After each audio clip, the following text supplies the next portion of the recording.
శ్రీ విష్ణు గారు, Hardy welcome sir and thank you so much for coming. మొత్తం మా team అంతా మీరు ఇవాళ రోస్ట్ చేస్తారని నేను విన్నాను. రోస్ట్ బాగానే ఎక్స్ట్రా తింటున్నావు. ప్రోగ్రామ్ అంటే గీ రోస్ట్ లేకపోతే మటన్ రోస్ట్ ఏదో పెడతారు అనుకుని టిఫిన్ కూడా తినకుండా వచ్చాక చూస్తుంటే వెరైటీకి ప్లాన్ చేసినట్టు చూద్దాం. గీ రోస్ దోశ అంటే ఇష్టమా? బేసిక్ గా సినిమాకి ఒకసారి స్క్రిప్ట్ ఉంటదంట, కానీ మీ సినిమాలో డబ్బింగ్ థియేటర్ లో ఇంకొక స్క్రిప్ట్ మీరే రాస్తారంటే ఏంటి దాని వెనుకున్న కాన్సెప్ట్? బేసిక్ గా నేను ఎగ్జామ్స్ ఎప్పుడు సరిగ్గా రాయలేదు, అలాంటిది స్క్రిప్ట్లు రాయటం అన్ని ఎప్పుడు చేయను. రైటర్లు రాస్తారు, నేను జస్ట్ డబ్బింగ్ లో సర్దుతా అంతే, అటు ఇటు సర్దు. చాలా కంట్రీలో ఉన్నావు బేటా. అప్పుడప్పుడు మీ ఇంటర్వ్యూస్ చూస్తూ ఉంటాను.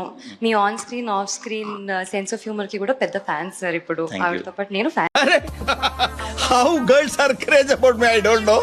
సార్. కానీ మీరు చాలా షై ఇంట్రోవర్ట్ అని విన్నాను.